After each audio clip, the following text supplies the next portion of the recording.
ഈ പുറ്റിങ്ങൽ ദുരന്തത്തിന്റെ അന്വേഷണ കമ്മീഷനായിരുന്നു സാറ്. നമ്മളെ സത്യത്തിൽ അന്നത്തെ ആ അപകടം നടന്നതിന് ശേഷമേ, അതിനുശേഷം 2-3 ദിവസം കഴിഞ്ഞിട്ടായിരുന്നു, കുറച്ച് ദിവസം കഴിഞ്ഞിട്ടായിരുന്നു തൃശ്ശൂർ പൂരം വന്നിരുന്നത്.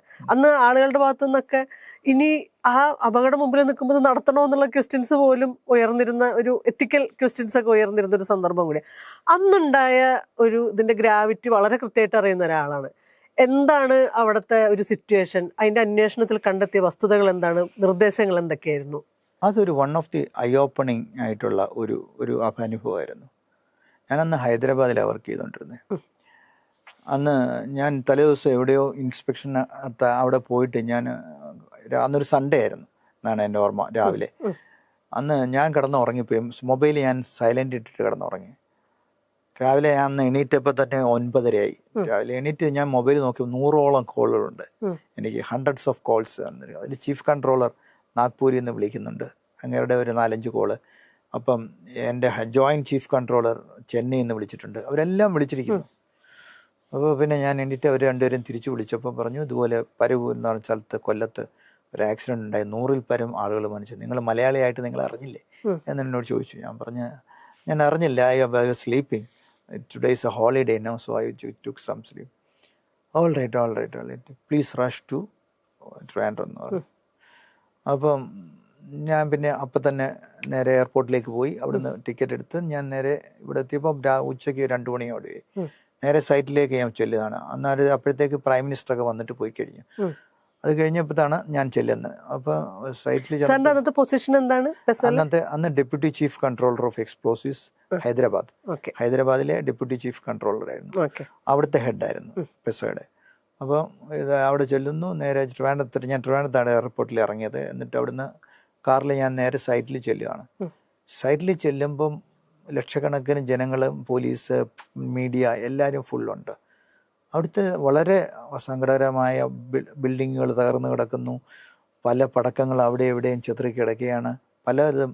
പക്ഷേ അതിനു മുമ്പ് തന്നെ ബോഡികളെല്ലാം നീക്കിക്കൊണ്ടുകൊണ്ട് അതല്ല, പക്ഷെ പലയിടത്തും രക്തത്തിൻ്റെ അംശങ്ങളും ഒക്കെ നമുക്ക് കാണാൻ കഴിയും. അപ്പോൾ അത് അവിടെ ചെന്ന് കഴിഞ്ഞപ്പോഴാണ് ഇതിൻ്റെ സത്യാവസ്ഥ നമുക്ക് മനസ്സിലാകുന്നത്. അത് കഴിഞ്ഞിട്ട് അന്ന് ഫുൾ അവിടെ സ്പെൻഡ് ചെയ്തു. അത് കഴിഞ്ഞ് തിരിച്ച് തിരുവനന്തപുരത്ത് വന്നു. ഇവിടുത്തെ ചീഫ് സെക്രട്ടറി മറ്റുള്ളവരുടെ ഒരു മീറ്റിംഗ് നമ്മൾ അറ്റൻഡ് ചെയ്തു. അപ്പം I am in charge of Telangana, I am not in charge of Kerala. So then മറ്റേ ഇവിടുത്തെ ഓഫീസേഴ്സിനെ നമ്മൾ ഗൈഡ് ചെയ്തു. കാരണം ഇവിടുത്തെ ഓഫീസേഴ്സ് പലരും North Indians ആണ്. So they don't know about the fireworks of Kerala. It is something different. 1-2 Tamil officers ഉണ്ട്, അവർക്ക് പിന്നെ കുറച്ചറിയാം. അപ്പോൾ അവർക്കെല്ലാം ഉള്ള ഗൈഡൻസ് എല്ലാം കൊടുത്തു. This is the way we have to take. അപ്പോൾ ഇവിടുത്തെ ഒരു ഓഫീസർ ഇൻവെസ്റ്റിഗേഷൻ ഓഫീസറായിട്ട്, പെസോയുടെ ഇൻവെസ്റ്റിഗേഷൻ ഓഫീസറായിട്ട് നിയമിക്കും. പിന്നെ പോലീസിൻ്റെ ഇൻവെസ്റ്റിഗേഷൻ ഓഫീസേഴ്സ്. അപ്പോൾ ഇവരെല്ലാം നമ്മളെ ഫോണിൽ വിളിക്കും, because I have been experienced lot of accidents. അപ്പോൾ അവർക്കെല്ലാം ഗൈഡ് ലൈൻസ് എല്ലാം കൊടുത്തിട്ട് ഐ ലെഫ്റ്റ് ഫോർ ഹൈദരാബാദ്. അത് കഴിഞ്ഞ് 1 മാസം കഴിഞ്ഞപ്പോഴാണ് 1 മാസത്തിനും അടുപ്പിച്ചാണ് 2 ആഴ്ചയ്ക്കുള്ളിൽ അതിൻ്റെ enquiry commission doctor AK Yadav എന്ന് പറഞ്ഞ ജോയിൻറ്റ് ചീഫ് കൺട്രോളറും ഞാനും, ഒരു GM റെഡ്ഡി, ഡോക്ടർ രാധാകൃഷ്ണൻ എന്ന് പറഞ്ഞ തൃശ്ശൂർ TK എഞ്ചിനീയറിംഗ് കോളേജിലെ ഒരു പ്രൊഫസർ, ഇങ്ങനെ 4 പേരുടെ കമ്മീഷനായിരുന്നു അന്ന്. അപ്പോൾ പിന്നെ ഇവരിലെ എല്ലാ വെടിക്കെട്ടിനെ കുറിച്ച് അറിയാവുന്ന ഞാൻ മാത്രമേ ഉള്ളൂ. ബാക്കി Yadav is from Jaipur, Reddy is from Hyderabad, പിന്നെ doctor Radhakrishnan is a chemical engineer working in education institute. അപ്പോൾ ഇത് കോർഡിനേറ്റ് ചെയ്യേണ്ട മുഴുവൻ ആക്ടിവിറ്റി എന്നിലായിരുന്നു. അപ്പോൾ അത് ഇൻവെസ്റ്റിഗേഷൻ്റെ മുഴുവൻ. Then I took over the charge and we summons all the including collectors, police officers, എല്ലാവരും എൻക്വയറി കമ്മീഷൻ്റെ മുന്നിലേക്ക് അവരെല്ലാവരും വന്നു. അപ്പോൾ ആ ആക്സിഡൻറ്റ് ഇൻവെസ്റ്റ് ചെയ്തപ്പോൾ കണ്ടത്, ജില്ലാ collector has not given the licence കൊടുത്തിട്ടില്ല. അവർ കൊടുത്തില്ല, അവർ സ്ട്രിക്റ്റ് ആയിരുന്നു. അന്നത്തെ ആ കളക്ടർ അവർ അന്ന് ട്രാൻസ്ഫർ ആയി വന്ന സ്ത്രീയാണ്. അവരൊന്നും കൊടുത്തിട്ടേ ഇല്ല licence. Police also has not given the NOC. But because of the political pressure, what I learn from that accident is the police has recommended some as a festival they can do some small fireworks എന്ന് recommend ചെയ്തിട്ടുണ്ട്. That may be because of the political pressure they got it. അതല്ലാതെ ഒരു NOC clear ആയിട്ട് അവർ കൊടുത്തിരുന്നില്ല. As a ritual they may എന്നുള്ളതാണ് പറഞ്ഞിരിക്കുന്നത്, as a ritual to the festival എന്ന് പറഞ്ഞിട്ട്. അപ്പോഴത്തേക്ക് ഈ സംഘാടകർ കഴിഞ്ഞ 3-4 വർഷമായിട്ട് അവരെന്താ ചെയ്യുക, അവിടുത്തെ സംഘാടകർ എന്താ ചെയ്യുക എന്ന് പറഞ്ഞാൽ അവിടെ കോമ്പറ്റീഷനായിരുന്നു, ഡിസ്പ്ലേ കോമ്പറ്റീഷൻ. അവരുടെ മത്സര കമ്പം എന്നാണ് അവരുടെ നോട്ടീസിൽ വരെ.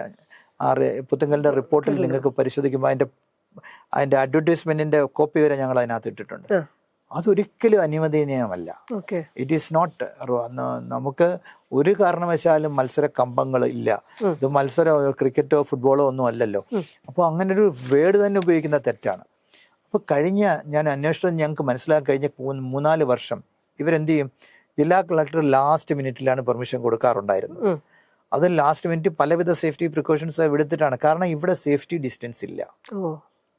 ഈ പുത്തുങ്കലിലെ ആക്സിഡന്റ് സൈറ്റിലെ 36 മീറ്റർ മറ്റേ ഉള്ളൂ, 100 മീറ്റർ വേണ്ടിടത്ത്.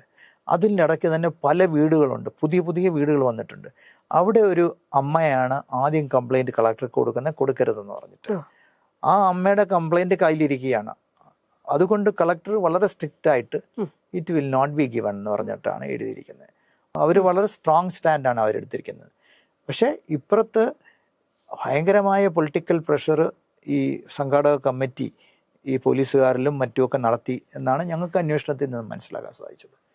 ഇപ്പം ഹിയറിങ്ങിന് വന്നപ്പോൾ ഇവരെല്ലാവരും, കളക്ടറെ, പോലീസിനെ എല്ലാവരും നമ്മുടെ ഹിയറിങ്ങിന് വന്നു. അവർ മൊഴി നൽകുകയുണ്ടായി. അതിൽ നമുക്ക് മനസ്സിലാക്കാൻ സാധിച്ചത് ഈ രണ്ട് കമ്മിറ്റികളായിരുന്നു അവിടെ വെടിക്കെട്ട് നടത്തിയത്. ഇതിനെ ഉള്ള ഓർഡർ തിരുവനന്തപുരത്തുള്ള 2 പടക്ക മാനുഫാക്ചേഴ്സിനാണ് കൊടുത്തത്. ഒന്നൊരു ലേഡിയുടെ പേരിലായിരുന്നു, ഒന്നൊരു പുരുഷന്റെ പേരിലായിരുന്നു. ഇതൊക്കെ നേരത്തെ തന്നെ, അതായത് 3 മാസം മുമ്പ് ഓർഡർ കൊടുത്തു കഴിഞ്ഞു.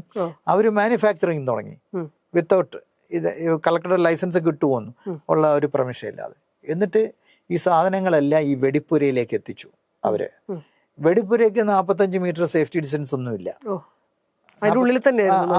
അമ്പലത്തിന്റെ ഉള്ളിൽ തന്നെയാണ്. അമ്പലത്തിന്റെ നിന്ന് ഒരു ഹാർഡ്ലി 10-15 മീറ്റർ അപ്പുറത്താണ് ഇവർ ഇത് വെച്ചിരിക്കുന്നത് വെടിപ്പുര എന്ന് പറഞ്ഞാൽ. ഒരു വെടിപ്പുര എന്ന് പറഞ്ഞാൽ ഒരു നമുക്കില്ല ഈ അന്നദാനമൊക്കെ കൊടുക്കുന്ന സ്ഥലമാണ് അതെന്ന് തോന്നുന്നു. അങ്ങനെ ഒരു കാരണം അതൊരു വെടിപ്പുരയാക്കി മാറ്റുകയാണ്. അപ്പോൾ മനസ്സിലായി, അത് അവിടത്തേക്ക് സ്റ്റോർ ചെയ്യുക എന്നുള്ളതാണ് അവർ ഉദ്ദേശിച്ചിരിക്കുന്നത്. വെടിപ്പുര എന്ന പേര് മാത്രമേ ഉള്ളൂ. നമ്മുടെ മാഗസീൻ നമ്മൾ പറയുന്നതിന് അവിടെയുള്ള കൺസ്ട്രക്ഷനും അതിനകത്തില്ല, ഒന്നുമില്ല. അപ്പോൾ ഈ സാധനങ്ങളെല്ലാം എത്തി, പോലീസ് അവനോധി കൊടുക്കുന്നില്ല. അപ്പം ഇവർ ഒത്തിരി പ്രഷേഴ്സ് കളക്ടർക്ക് മുഖാന്തരം കൊടുത്തു. Collector was adamant that she will not give the license.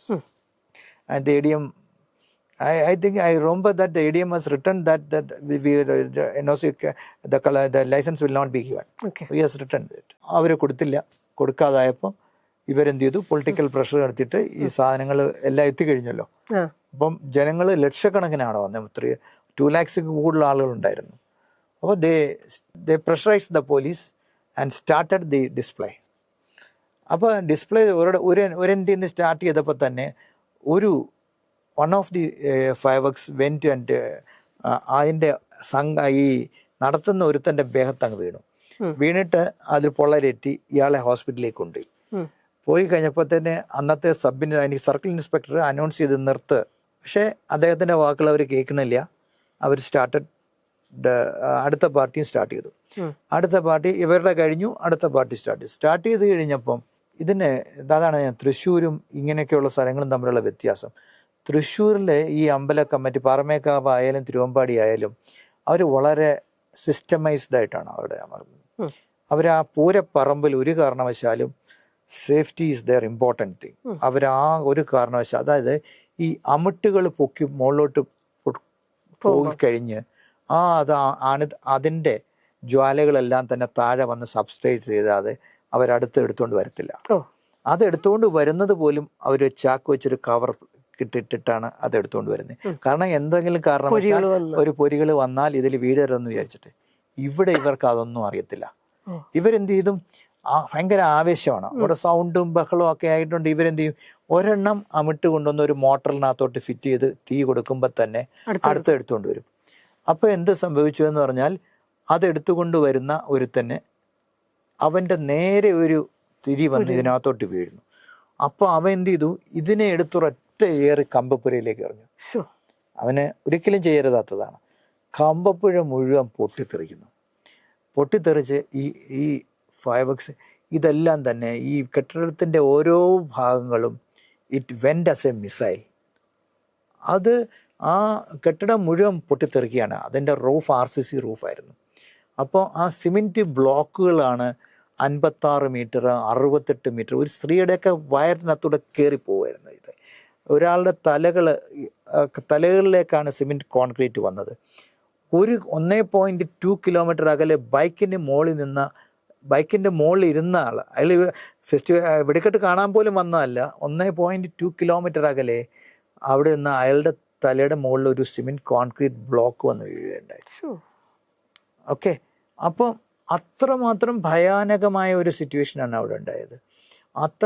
കാരണം ഒരു അൺഓതറൈസ്ഡ് ആയിട്ടുള്ള ഒരു ഫയർ വർക്ക്സ് ഡിസ്പ്ലേ, അൺസേഫ് ആയിട്ടുള്ള കണ്ടീഷൻസ്, അൺസേഫ് ആയിട്ടുള്ള ആക്ട്, ഇത് മൂന്നും അവിടെ കാണാമായിരുന്നു. അത് പൊട്ടിത്തെറിച്ച് അങ്ങനെയാണ് 107 പേര് മരിച്ചത്. അതിൽ പലരുടെയും വിഷമകരമായ മൊഴികൾ നമ്മൾ കേട്ടേറ്റെടുക്കുമ്പോൾ കരഞ്ഞു പോകുന്ന നിമിഷങ്ങൾ വരെ ഉണ്ടായിട്ടുണ്ട്. പലരുടെയും ഫാമിലികൾ മുഴുവൻ അവരുടെ ഒരു ഗ്രഹനാഥൻ തന്നെ മരിച്ചുപോയി, കഷ്ടപ്പാട് ജീവിതത്തിൻ്റെ ഏറ്റവും ദുരിതപൂർണമായ ജീവിതത്തിലേക്ക് പോവുകയാണ്. അങ്ങനെയുള്ള പലവിധവരെയും നമ്മൾ അവർ മൊഴി നൽകാനായിട്ട് എത്തിയുണ്ടായി. അതൊക്കെ ഏറ്റവും ഒരു ഉദ്യോഗസ്ഥനെ സംബന്ധിച്ച് പറയുകയാണെങ്കിൽ ഇങ്ങനെയുള്ളതൊന്നും ഒരു വളരെ വിഷമകരമായ നിമിഷങ്ങളിലൂടെ നമ്മൾ കടന്നു പോകും. അപ്പം ഇതെല്ലാം തന്നെ ചൂണ്ടിക്കാണിച്ച് അന്ന് നമ്മൾ എഴുതിയിരുന്നു, ഇത് ഷുഡ് ബി സ്റ്റോപ്പ്ഡ് എന്നാണ്. അതിൻ്റെ AK യാദവ് കമ്മീഷൻ, അതിൻ്റെ റിപ്പോർട്ട് നമ്മൾ സെൻട്രൽ ഗവൺമെൻറ് സമർപ്പിച്ചു കഴിഞ്ഞിട്ട് 2025 അത് മുഴുവൻ നടപ്പിലാക്കി. അതിൻ്റെ കമ്മീഷൻ അത് ഡിസ്പ്ലേ സൈറ്റിന് വേണ്ടിയിട്ടുള്ള, മനസ്സിലായോ? അതിലാണ് അതിൽ നമ്മൾ പറയുന്നതാണ് റിസ്ക് അസസ്മെന്റ് നടത്തണം, എമർജൻസി പ്ലാനിങ് നടത്തണം, അതുപോലെ തന്നെ ഓരോ കെമിക്കൽ ഉപയോഗിക്കുന്നതിൻ്റെ കൂട്ട് ലിസ്റ്റുകൾ ADM-ന് സബ്മിറ്റ് ചെയ്യണം. അതുപോലെ തന്നെ ഈ വെടിക്കെട്ട് നടത്തുന്നതിനായിട്ട് അത് ഓവർസീ ചെയ്യാനായിട്ട് 5 പേരെ നിയമിക്കണം. അവര് പെസോയിൽ പോയിട്ട് ഒരു പരീക്ഷ പാസ്സാവണം. ഓക്കെ, അതിൻ്റെ ഓരോ റോള് അവർക്ക് ഡിഫൈൻ ചെയ്ത് കൊടുത്തു. അങ്ങനെ ഈ കഴിഞ്ഞ ഇപ്പം തൃശ്ശൂർ പൂരത്തിന് ഇവരെല്ലാം ഉണ്ട്.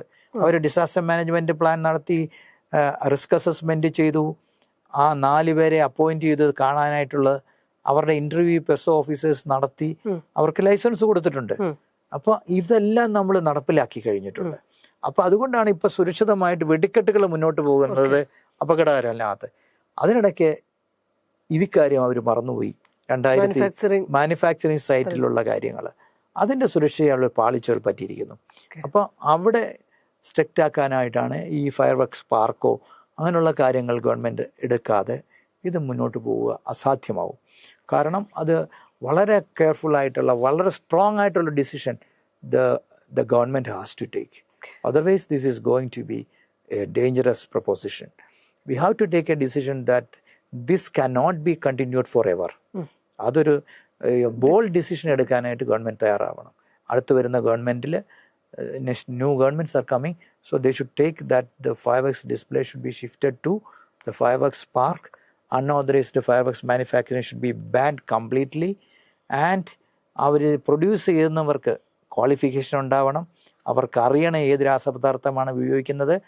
അതുപോലെ തന്നെ ADM, ഡിസാസ്റ്റർ മാനേജ്മെൻറ്റ് ടീം, അവർക്കൊക്കെ പ്രത്യേകമായ ട്രെയിനിങ് IMG പോലുള്ള സ്ഥലങ്ങളിൽ നടത്തണം.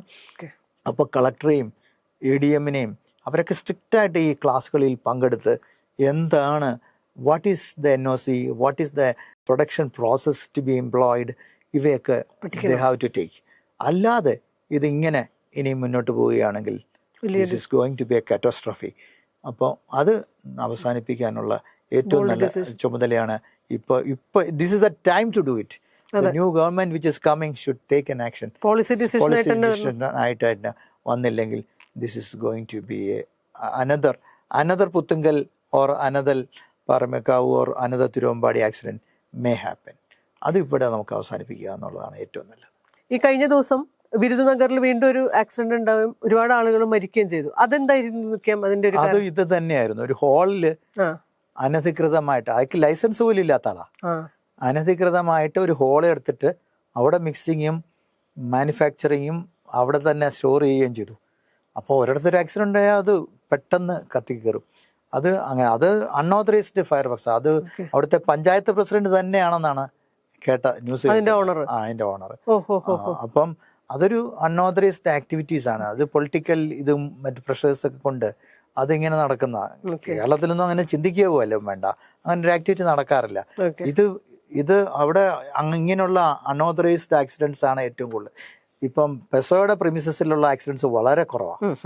ഈ 750 ഫാക്ടറി ഉണ്ടെങ്കിലും അവിടെ പെസോ ആക്സിഡൻസ് ഒക്കെ വളരെ കുറവാണ്. ഈ അൺഓതറൈസ്ഡ് വരുമ്പം എല്ലാവരും പെസോ എന്നൊരു ക്വസ്റ്റ്യൻ മാർക്ക് ഇടും. പക്ഷെ പിന്നെ അന്വേഷിക്കുമ്പോഴാണ് അറിയുന്നത് ഇതൊരു അൺഓതറൈസ്ഡ് പ്രിമിസസിലാണ് ഈ ആക്സിഡന്റ് എല്ലാം നടക്കുന്നത്. സാർ, ഈ 35 വർഷത്തെ കരിയറിന്റെ ഉള്ളില് ഒരുപാട് ആക്സിഡൻസ് കണ്ടിട്ടുണ്ട്, ഒരുപാട്. അതില് ശിവകാശിയില് കുറെ കാലം വർക്ക് ചെയ്തിട്ടുണ്ട്. ഈ ആക്സിഡൻസിൽ കൂടെ ഒക്കെ കടന്നു പോകുന്ന സമയത്തെ ഒരു മനുഷ്യൻ എന്നുള്ള രീതിയിൽ എന്താ ഫീൽ ചെയ്തിട്ടുള്ളത്? അത് അങ്ങനെ ഒരു ചോദ്യമല്ല, എന്ന് വെച്ചാലും ഓരോ തവണ ഇതിന്റെ അകത്തൂടെ കടന്നു പോകുമ്പോഴും നിങ്ങൾ എങ്ങനെയാണ് അതിനെ സർവൈവ് ചെയ്തിട്ടുള്ളത്? വളരെ ബുദ്ധിമുട്ടുള്ള കാര്യമാണ്. ഞാൻ പറയുകയാണ്, ഞാൻ എവിടെ പോയി സർവ് ചെയ്താലും ഞാൻ ഫാമിലിയെ കൊണ്ടുപോകാറില്ല. കാരണം we cannot, the tension, the pressure we are having is enormous. കാരണം നിങ്ങളൊരു ആലോചിച്ചു, ശിവകാശി തന്നെ എടുക്കാം, അതൊരു വലിയ എക്സാമ്പിളാണ് ശിവകാശി. ശിവകാശിയിൽ ഞാൻ 2009 അവിടെ ജോയിൻ ചെയ്യുന്നത് അവിടെ ഒരു വലിയൊരു ആക്സിഡൻ്റ് ഉണ്ടായിരുന്നു. ആ ആക്സിഡൻറ്റ് കഴിഞ്ഞിട്ടാണ് എന്നെ അവിടോട്ട് അപ്പോയിൻറ്റ് ചെയ്യുക. ആ ആക്സിഡൻറ്റിൻ്റെ അപ്പം ആക്സിഡൻറ്റ് രാവിലെ നടക്കുന്ന, ഉച്ചയ്ക്ക് ശേഷം ഞാൻ അവിടെ എത്തുകയാണ്. എടുത്തപ്പോൾ ഞാൻ ചെന്ന് കയറി ആദ്യം സൈറ്റിൽ പോകുന്നു, അത് കഴിഞ്ഞ് ഞാൻ നേരെ ഹോസ്പിറ്റലിലോട്ടാണ് പോകുന്നത്. അപ്പോൾ we are seeing that 45 dead bodies അവിടെ ഇങ്ങനെ നിരത്തിയിട്ടിരിക്കുക. അതിൽ സ്ത്രീകൾ കരയുന്നു, അവരുടെ കുടുംബാംഗങ്ങൾ വന്ന് കരയുന്നു, ഓരോരുത്തരുടെയും പരിശോധനകൾ നടത്തുകയാണ് ഇതാരാണ് ഡെഡ് ബോഡി എന്നുള്ളത്. ഓം ശക്തി ഫയർ വർക്ക്സ് ആക്സിഡൻറ്റ് എന്നാണ് അതിന് പറയുക. ഈ ആക്സിഡൻറ്റിൽ എന്താ സംഭവിച്ചതെന്ന് പറഞ്ഞാൽ ഇതൊരു രസകരമായൊരു കഥയാണ്. ഈ ആക്സിഡൻറ്റിൽ മരിച്ചത് 52 പേരാണ്. അതിൽ 4 or 6 പേരാണ് ഫാക്ടറി വർക്ക് ചെയ്തവർ. ബാക്കി എല്ലാവരും ഈ വെടിക്കെട്ട് അപകടം കാണാൻ വന്നവരാണ്. ഞാൻ പറഞ്ഞല്ലോ, ഒരു പടക്ക ഫാക്ടറിയുടെ സേഫ്റ്റി ഡിസ്റ്റൻസ് എന്ന് പറയുന്നത് 45 മീറ്ററാണ്. അതിന് ചുറ്റിനും വേലി ഉണ്ടാവും, അല്ലെങ്കിൽ വോൾ ഉണ്ടാവും, കോമ്പൗണ്ട് വോൾ ഉണ്ടാവും. അപ്പം ഈ ഓം ശക്തി ഫാക്ടറിയിൽ അപകടം ഉണ്ടായപ്പോൾ ചുറ്റടുത്തുള്ള നാട്ടിലുള്ള വില്ലേജസിൽ നിന്നുള്ളവർ ഈ വെടിക്കെട്ട് അപകടം കാണാനായിട്ട് വന്നു.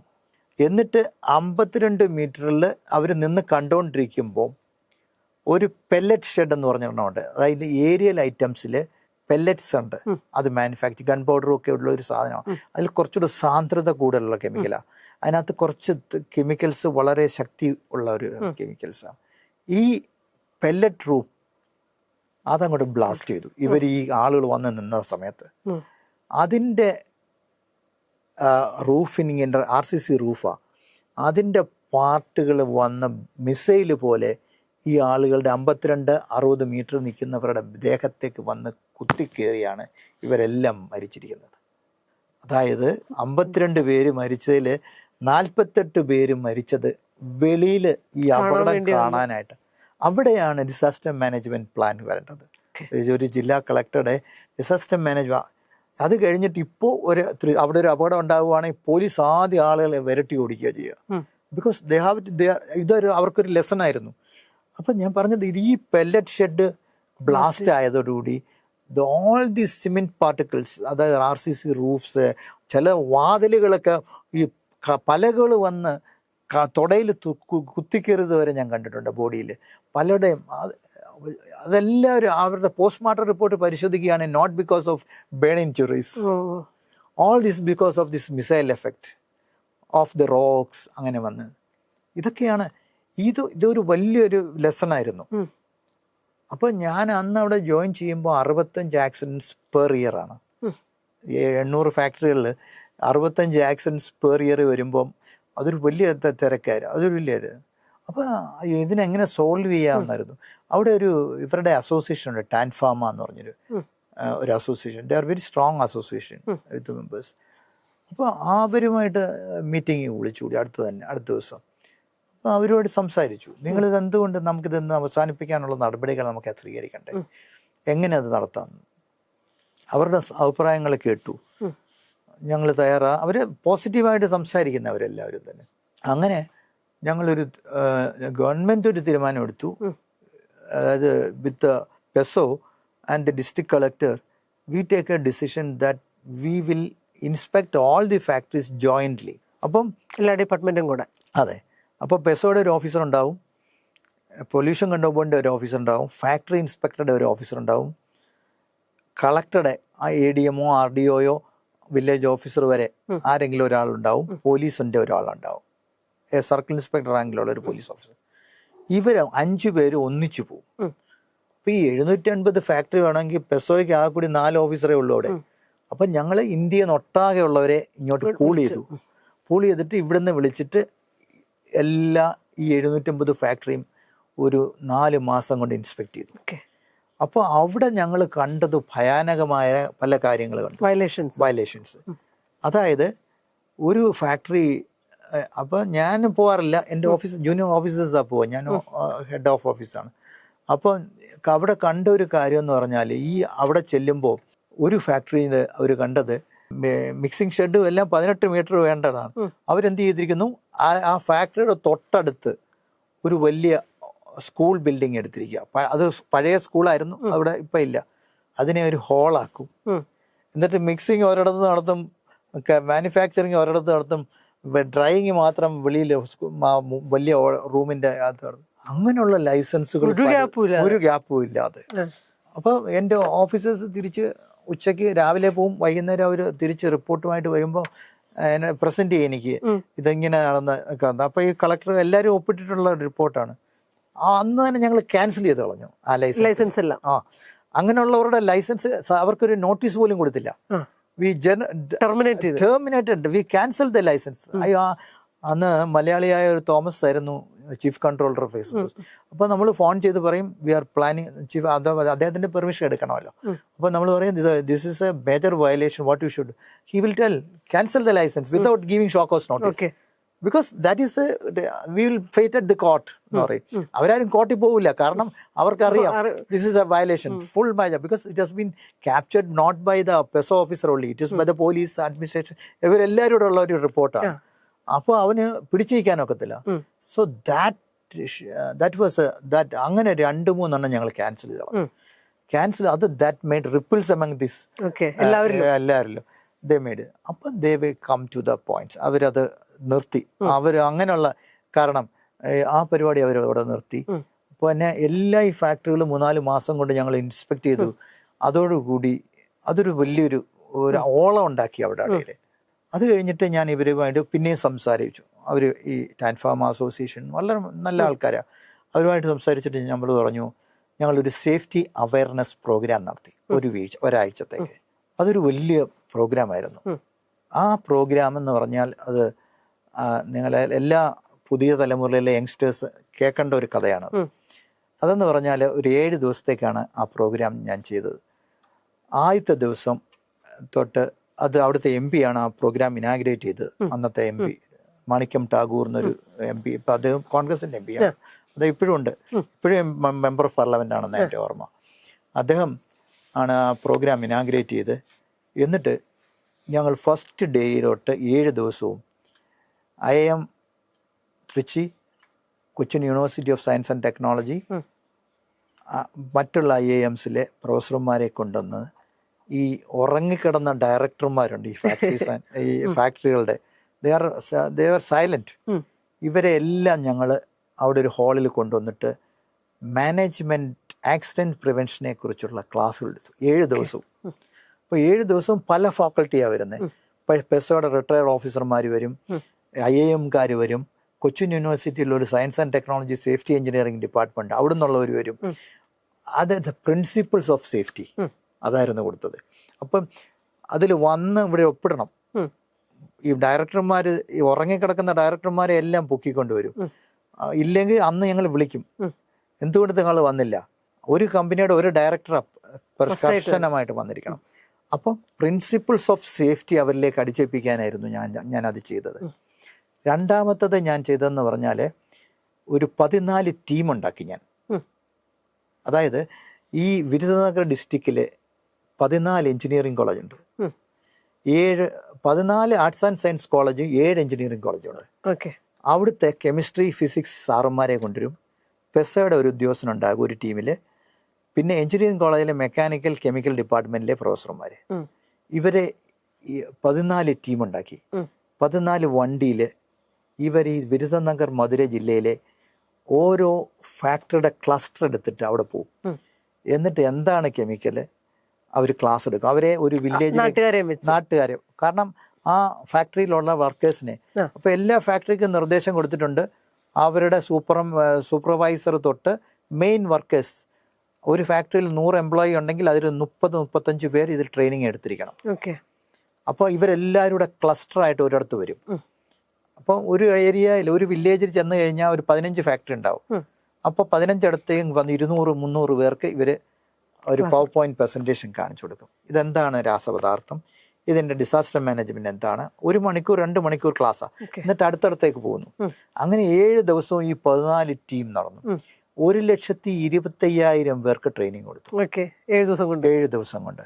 എത്ര ശ്ലാഘനീയമായ പ്രവർത്തനം നടത്തിയ ഒരു സീനിരാജ് എന്നൊരു ഓഫീസറായിരുന്നു, പി സീനിരാജ്. അദ്ദേഹം ഡെപ്യൂട്ടി ചീഫ്, ഇപ്പം ജോയിന്റ് ചീഫാണ്. അദ്ദേഹമാണ് അതിൻ്റെ നേതൃത്വം നൽകിയത്. അദ്ദേഹത്തിൻ്റെ നേതൃത്വത്തിലായിരുന്നു ഇന്ത്യയിലെ പല ഓഫീസിൽ നിന്നും ഇവിടെ വന്ന് അവരിങ്ങനെ ഈ 1,20,000 പേർക്ക് ട്രെയിനിങ് കൊടുത്തു, മുഴുവൻ ഫാക്ടറി അടക്കം. പിന്നെ ഞങ്ങൾ ചെയ്തത്, തമിഴുകാർക്ക് ഈ ഫോക്ക് സോങ്സ് ഭയങ്കര ഇഷ്ടമാണ്. ഫോക്ക് സോങ്സ് അവർക്ക്, ആ ഫോക്ക് സോങ്സിന് അവർ നല്ല കഴിവാണ്, അവരുടെ പഴയ നാടൻ ഗ്രാമീണ ചുവയുള്ള തമിഴ് സോങ്ങുകൾ. അപ്പോൾ ഞങ്ങളൊരു സേഫ്റ്റി സോങ് ഉണ്ടാക്കി. ആ സേഫ്റ്റി സോങ് ഒരു ഫോക്ക് ഡാൻസ് ടീമിനെ കൊണ്ട് ആ ടീം എല്ലാ വില്ലേജിലും രാത്രി 7 മണി തൊട്ട് 9 മണി വരെ പോകും. ഒരു ക്ലോക്ക് വൈസ് ഒരു ടീം പോവും, ആന്റി ക്ലോക്ക് വൈസ് വേറൊരു ടീം പോവും. 2 ടീം. അത് അവിടുത്തെ കോളേജ്, ആർട്സ് ആൻഡ് സയൻസ് കോളേജിലെ പിള്ളേരാ. അപ്പോൾ അതിന്റെ തീം ഇസ് സേഫ്റ്റി. വേറൊരു ടീം ഒരു സ്കിറ്റായിരുന്നു. അതായത് നമ്മൾ മരണപ്പെടുമ്പോൾ ആരാണ് വരുന്നത്, ഈ നമ്മളെ വിളിച്ചു കൊണ്ടുപോകാൻ ഹിന്ദു മെത്തഡോളജിയിലുണ്ടല്ലോ, ആര് കാലൻ വരുന്നത്. അപ്പം കാലൻ ഇങ്ങനെ ശിവകാശി ജില്ലയിലെ വിരുദനഗർ ജില്ലയുടെ മുന്നിങ്ങനെ നടക്കുകയാണ്. അപ്പം നോക്കുമ്പോൾ കാണാം ഒരാൾ ഒരു ബീഡിയുമായിട്ട് ഒരു മിക്സിംഗ് ഷെഡിലേക്ക് കയറുന്നു, അല്ലെങ്കിൽ തീപ്പെട്ടി പോക്കറ്റിലിട്ടുണ്ട് കയറുന്നു, അല്ലെങ്കിൽ അയാൾ ഭാര്യയുമായിട്ട് വഴക്കുണ്ടാക്കിയിട്ട് മദ്യപിച്ച് വരുന്നു. അങ്ങനെ 3-4 കേസസ് എടുത്തിട്ട് അവരെ സ്കിറ്റ് ഉണ്ടാക്കി. എന്നിട്ട് ഈ കേസസ് ഓരോ വില്ലേജിലും ചെല്ലും. എന്നിട്ട് ഫ്ലഡ് ലൈറ്റ് ഇടും ഒരു വണ്ടിയിൽ പോയിട്ട്. എന്നിട്ട് അവിടെ അത് ആക്ട് ചെയ്യും. വില്ലേജസിന് ഭയങ്കര രസകരമായിരുന്നു. എന്നിട്ട് ഈ കാലനായിരുന്നു അന്നൊരു സീനായിട്ട് വന്നത്.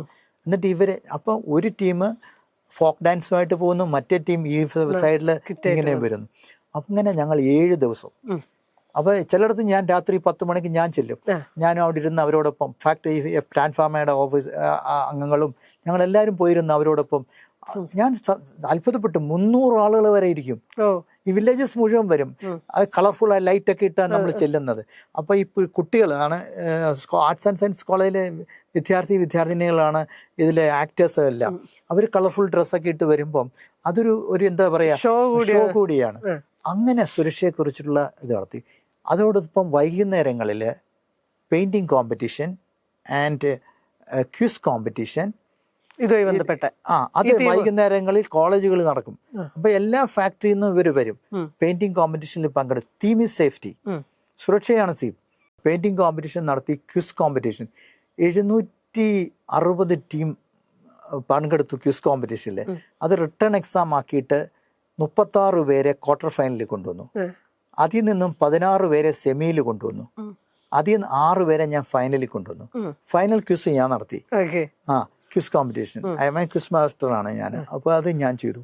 എന്നിട്ട് അവർക്ക് അവാർഡ് 10,000 രൂപ സമ്മാനം കൊടുത്തു. 5,000 രൂപ സെക്കൻഡിന്, 3,000 രൂപ തേർഡ് പ്രൈസ്. അന്നത്തെ കാലത്ത് ഞങ്ങൾ 2009 കാലഘട്ടത്തിൽ നമ്മളത് കൊടുക്കുകയുണ്ടായി.